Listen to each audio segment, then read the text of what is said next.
माँ देख फिर पीछे मत लग, सब बोल दिया ना नहीं करनी शादी तो नहीं करनी। अरे हाँ बाबा सुन लिया नहीं करनी, लेकिन क्यों नहीं करनी? क्योंकि एक लड़की में सारी क्वालिटी नहीं हो सकती, किसी का कुछ अच्छा किसी में कुछ अच्छा है। अरे मुझे जब कोई ऐसे मिल जाएगी ना जिसमें सारे गुण हो तब करूंगा मैं शादी। समझी मेरी भोली माँ? अरे बेटा ऐसे कब तक देखता रहेगा लड़की? वैसे भी किसी से 2 घंटे बात कर लेने से थोड़ी ना पता चलता है कौन अच्छा है कितना अच्छा है, उसके लिए साथ रहना पड़ता है। तो रह लेंगे ना। बोलो जिस भी लड़की को मुझसे शादी करनी है मेरे साथ 1 महीना रहे, फिर मुझे लगा तो मैं शादी करूंगा, नहीं तो नहीं। अरे रोहित ये तू क्या बोल रहा है? लड़कियां कोई खिलौना नहीं है कि 1 महीने ट्राई करेगा फिर पसंद नहीं आई तो छोड़ देगा। अरे माँ मैं तो बस कुछ नहीं। तू सोच अगर किसी ने तेरी बहन के साथ ऐसा किया तो तुझे कैसा लगेगा? लड़की की इज्जत होती है बेटा, उसकी फैमिली होती है, वो अपने घर से पूरे भरोसे के साथ यहाँ आती है और तू यहाँ टेस्ट करेगा उसको? ये बहुत गलत बात है। रोहित चुप खड़ा था, उसे अभी भी माँ की बात समझ में नहीं आ रही थी। शादी में समझौता होता है बेटा, दोनों तरफ से, कोई परफेक्ट नहीं होता। साथ रहकर ही तो एक दूसरे को समझते हैं, प्यार करते हैं। माँ तू गलत समझ रही है, मैं किसी की इज्जत से नहीं खेल रहा हूँ। मैं बस इतना कह रहा हूँ कि शादी से पहले एक दूसरे को जान ले, वरना देखना कितने घर टूट रहे हैं, कितने तलाक हो रहे हैं। हाँ वो तो है। और माँ मैं तो खुलकर बोल रहा हूँ, मैं कोई धोखा नहीं दे रहा हूँ। जो लड़की राजी होगी वही आएगी, उसकी मर्जी होगी तभी तो, मैं जबरदस्ती थोड़ी ना करूंगा। हाँ बेटा तेरी बात में भी दम है। आजकल के जमाने में शादी से पहले समझना जरूरी भी है, लेकिन क्या माँ? लेकिन ये भी तो सच है ना, कोई बाप अपनी बेटी को ऐसे नहीं भेजेगा बिना शादी के 1 महीने रहने के लिए। समाज क्या कहेगा, लोग क्या बोलेंगे, ये सब सोचना पड़ता है ना बेटा। तू बता कौन सी लड़की का बाप मानेगा? माँ तू मुझ पर छोड़ दे, मैं ढूंढ लूंगा। रोहित ने कई घरों में लड़कियां देखी, हर जगह जब उसने अपनी शर्त रखी तो लोगों ने मना कर दिया, कुछ ने तो घर से निकाल दिया। लेकिन रोहित हार मानने वाला नहीं था। एक दिन वो एक छोटे से मकान में पहुंचा। लड़की का नाम था प्रिया। उसके पिता एक छोटी सी दुकान चलाते थे। घर की हालत देखकर ही पता चल रहा था कि बहुत गरीब है। रोहित ने जब अपनी बात रखी तो प्रिया के पिता चुप हो गए। देखो बेटा हम गरीब लोग हैं, प्रिया हमारी इकलौती बेटी है। तुम्हारा घर अच्छा है, तुम पढ़े लिखे हो, नौकरी करते हो, हमें तो ये रिश्ता बहुत अच्छा लग रहा है। अगर तुम 1 महीना में तय कर लोगे तो हमें कोई दिक्कत नहीं है। लेकिन पापा। बेटा चुप रहे, ये मौका हाथ से नहीं जाने देना है। प्रिया की आंखों में आंसू आ गए लेकिन उसने कुछ नहीं कहा। कुछ दिन बाद रोहित एक और लड़की से मिला, नाम था सोनिया। सोनिया देखने में बहुत साधारण थी, सांवली, मोटी, चश्मा लगाया। रोहित ने जब शर्त रखी तो सोनिया ने धीरे से कहा, ठीक है मुझे मंजूर है। लेकिन तुम्हारे माँ बाप? वो मान जाएंगे। देखिए मैं जानती हूँ मैं सुंदर नहीं हूँ, मुझसे कोई शादी नहीं करना चाहता। पिछले 3 साल से घर वाले रिश्ते ढूंढ रहे हैं, हर जगह से मना हो जाता है। अगर आप मुझे एक मौका दे रहे हैं तो क्यों ना मैं लूं।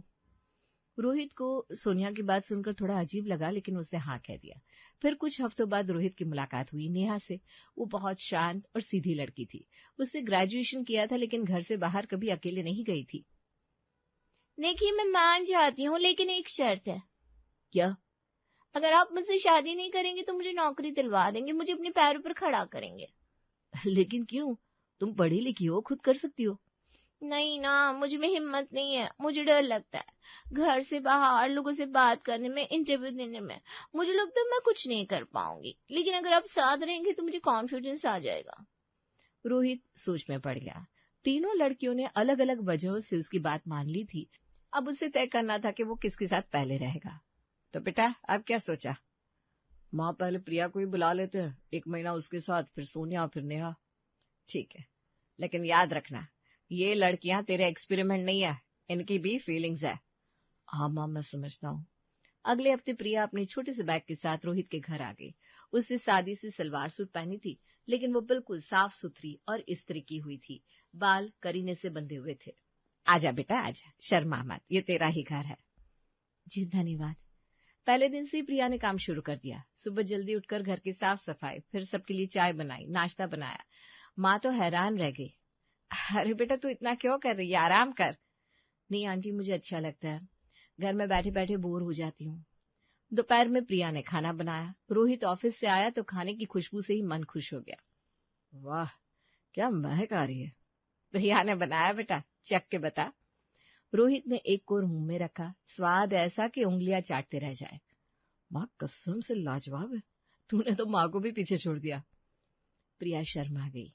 बस ऐसे ही बना दिया। शाम को प्रिया ने घर की पूरी सजावट बदल दी। पुराने पर्दे धो दिए, नए तरीके से लगा दिए, सोफे के कवर बदल दिए। घर एकदम नया नया लग रहा था। दिन बीतते गए। प्रिया ने कभी एक शिकायत नहीं की। हमेशा मुस्कुराती रहती, माँ से बातें करती, रोहित के साथ हंसी मजाक करती, लेकिन हमेशा मर्यादा में रहती। एक दिन रोहित की शर्ट का बटन टूट गया। प्रिया ने देखा और शाम तक सिल दिया। अरे ये तूने कब कर दिया? बस ऐसी, आपको तकलीफ ना हो, माँ रोहित से बोली।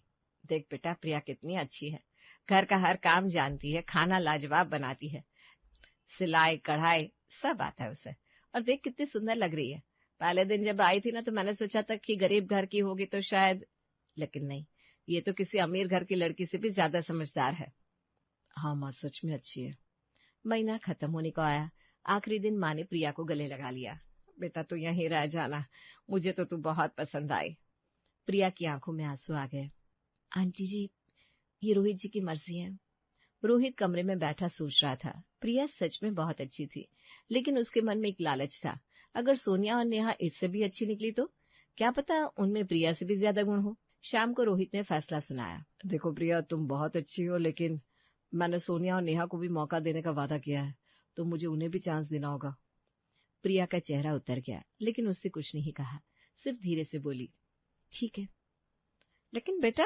माँ प्लीज, मैंने तय किया है। अगले दिन प्रिया अपना बैग लेकर जाने लगी। माँ ने उसे गले से लगाया। बेटा माफ करना, तू बहुत अच्छी है, मेरा दिल नहीं मान रहा तुझे जाने देने को। कोई बात नहीं आंटी, शायद मेरी किस्मत में यहाँ नहीं रहना था। आप खुश रहिए। प्रिया रोहित की तरफ देखती है। उसकी आंखों में सवाल था, दर्द था, लेकिन उसने कुछ नहीं कहा, बस हाथ जोड़े और निकल गई। माँ रोहित को घूर रही थी। तूने बहुत गलत किया बेटा, बहुत गलत। पर माँ, मैंने वादा किया था, मुझे पूरा करना होगा ना। और देखना, अगर सोनिया बेहतर हुई तो। देख बेटा, तू ये क्या कर रहा है? प्रिया जैसी लड़की को तूने जाने दिया, क्या कमी थी उसमें बता?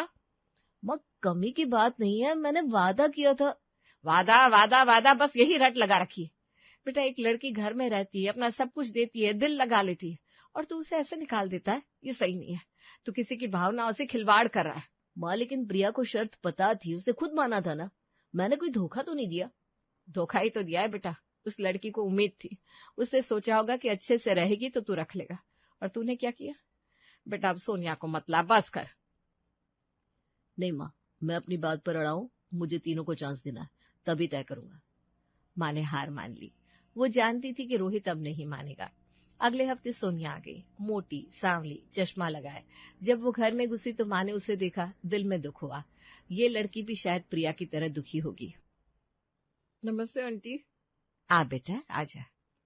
सोनिया, तुम्हारा कमरा वो रहा, फ्रेश हो जाओ। जी थैंक यू। पहले दिन से ही सोनिया ने अपनी अलग छाप छोड़ी। सुबह उठकर उसने किचन में जाकर ब्रेकफास्ट बनाया, लेकिन आलू के पराठे नहीं, पैनकेक्स, फ्रूट सैलेड और फ्रेश ऑरेंज जूस। अरे ये सब क्या है बेटा? Aunty, healthy breakfast. आप लोग रोज पराठे पूरी ये सब खाते हो ना, इससे कोलेस्ट्रॉल बढ़ता है, हार्ट की प्रॉब्लम भी होती है। वाह सोनिया, तुम तो डॉक्टर लगती हो। नहीं, बस थोड़ा बहुत पढ़ती रहती हूँ। हेल्थ के बारे में जानना जरूरी है ना। खाना खाते हुए सोनिया ने रोहित से पूछा, तुम क्या काम करते हो? मैं एक कंपनी में मार्केटिंग का काम करता हूँ।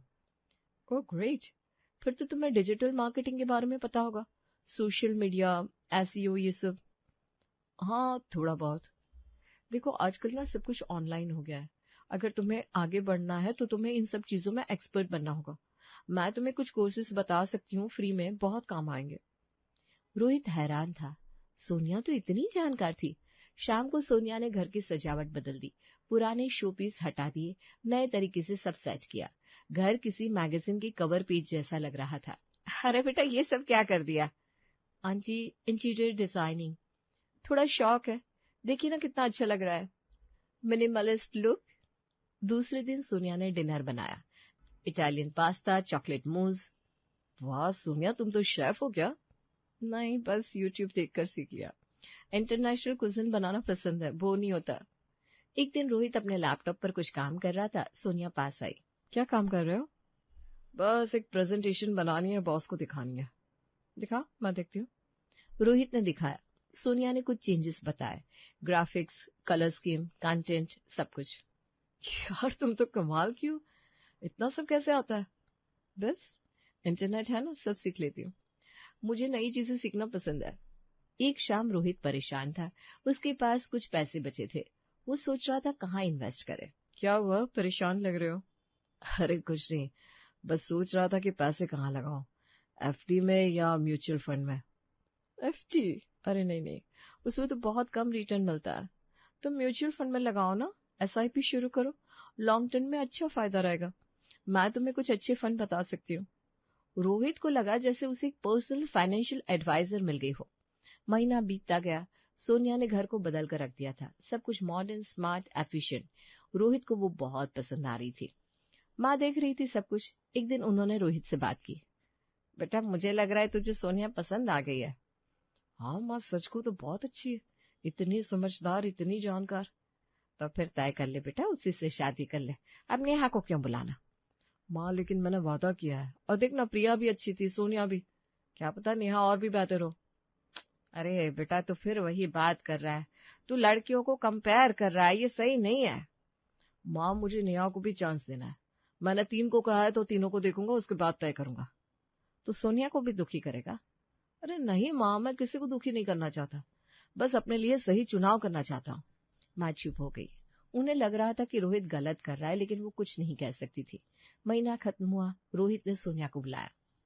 देखो सोनिया, तुम बहुत अच्छी हो, लेकिन मुझे नेहा को भी मौका देना है। सोनिया का चेहरा उतर गया, लेकिन उसने हिम्मत से कहा, ओके, नो प्रॉब्लम, तुम्हारा डिसीजन है। लेकिन उसकी आंखों में दर्द साफ दिख रहा था। अगले हफ्ते नेहा आ गई। शांत, सीधी, सादे कपड़े पहने, चेहरे पर एक अजीब सी गंभीरता। आजा बेटा, बैठ। जी आंटी, धन्यवाद। पहले दिन नेहा ने घर का चक्कर लगाया, फिर अपने कमरे में बैठकर किताब पढ़ने लगी। माँ ने सोचा शायद थकी होगी, लेकिन शाम को भी नेहा किताब में ही लगी रही। नेहा, क्या पढ़ रही हो? बस एक बुक, पर्सनल डेवलपमेंट की, बहुत अच्छी है, आप भी पढ़ सकते हैं। ओह अच्छा। दूसरे दिन नेहा ने घर की साफ सफाई की, लेकिन प्रिया की तरह पूरा दिन नहीं, बस जरूरत भर। फिर वो अपनी पढ़ाई में लग गई। बेटा, खाना नहीं बनाएगी? आंटी, आज मैं बनाती हूँ, कल आप बनाना, हम बारी बारी से करेंगे। ये भी तो जरूरी है कि आप भी आराम करें। माँ को अच्छा लगा। नेहा सोच तो रही थी उनके बारे में। एक दिन नेहा ने देखा कि रोहित एक महंगी वॉच खरीदने की सोच रहा है। रोहित जी, ये क्या देख रहे हैं? बस एक वॉच पसंद आ गई है। लेकिन इतनी महंगी, 50,000 की, और आपके पास पहले से 2 वॉच तो है। ये जरूरत है या शौक? शौक ही है। तो फिर मत लीजिए, फालतू खर्चा। ये पैसे बचाइए भविष्य के लिए, या फिर किसी अच्छी जगह इन्वेस्ट कीजिए। रोहित को थोड़ा बुरा लगा, लेकिन नेहा की बात में दम था। एक शाम नेहा माँ से बात कर रही थी। आंटी, आप पूरा दिन घर में क्या करती हैं? बस बेटा, खाना बनाना, टीवी देखना, और क्या करूं। आंटी, आपको कुछ करना चाहिए, कोई हॉबी, कोई काम। आप इतनी एनर्जेटिक है, बैठे बैठे समय बर्बाद हो रहा है। अरे बेटा, अब इस उम्र में क्या काम करूं? कुछ भी। आप सिलाई सीख सकती हैं, या पेंटिंग, या फिर कोई ऑनलाइन कोर्स कर सकती हैं। बुजुर्गों के लिए बहुत सारे कोर्सेस होते हैं। माँ को अच्छा लगा, नेहा सही कह रही थी। कुछ दिन बाद नेहा ने घोषणा की, रोहित जी, मैंने एक जॉब ज्वाइन कर ली है। क्या? कैसे? ऑनलाइन अप्लाई किया था, इंटरव्यू दिया, सिलेक्ट हो गई, कल से जाना है। लेकिन नेहा, तुम तो कहती थी तुम्हें डर लगता है, कॉन्फिडेंस नहीं है। हाँ था, लेकिन अब नहीं। मैंने यहाँ आकर बहुत कुछ सीखा, मोटिवेशनल बुक्स पढ़ी, वीडियोस देखे, और मुझे लगा कि अगर अब मैंने कोशिश नहीं की तो कब करूंगी। तो मैंने ट्राई किया और हो गया। वाह बेटा, बहुत अच्छा किया तूने। रोहित भी खुश था। नेहा में इतना बदलाव। नेहा रोज ऑफिस जाती, शाम को आती, फिर घर का काम, फिर पढ़ाई। उसका हर काम एक रूटीन में था। कोई फालतू खर्चा नहीं, कोई बेकार का शो ऑफ नहीं। एक दिन रोहित ने पूछा, नेहा, तुम इतनी सीरियस क्यों रहती हो? थोड़ा एंजॉय भी करो। रोहित जी, मुझे अपने पैरों पर खड़ा होना है, अपनी पहचान बनानी है। मैं अपने मायके में कभी बाहर नहीं निकली, हमेशा घर में रही। लेकिन अब जब मुझे ये मौका मिला है तो मैं इसे बर्बाद नहीं करना चाहती। मुझे अपने लिए कुछ करना है, समझे? रोहित को नेहा की बात समझ में आ गई। वो सिर्फ एक गृहिणी नहीं बनना चाहती थी, वो अपनी पहचान बनाना चाहती थी। महीने के आखिर में माँ ने रोहित से कहा, बेटा, नेहा भी बहुत अच्छी है, उसमें भी बहुत गुण है। वो सेल्फ डिपेंडेंट है, समझदार है, फालतू खर्चा नहीं करती, और मेरा भी ख्याल रखती है। हाँ माँ, मुझे भी वो पसंद आ रही है। उसने जॉब भी ज्वाइन कर ली है, अपनी लाइफ भी सेट कर ली। तो फिर तय कर ले बेटा, किससे शादी करनी है। तीनों को देख लिया, अब फैसला कर। रोहित सोच में पड़ गया। तीनों में से किसको चुने, प्रिया, सोनिया या नेहा? रोहन ने तीनों लड़कियों को फोन किया। उसने तय कर लिया था कि वो किसी से भी शादी कर सकता है क्योंकि तीनों ही अच्छी है, लेकिन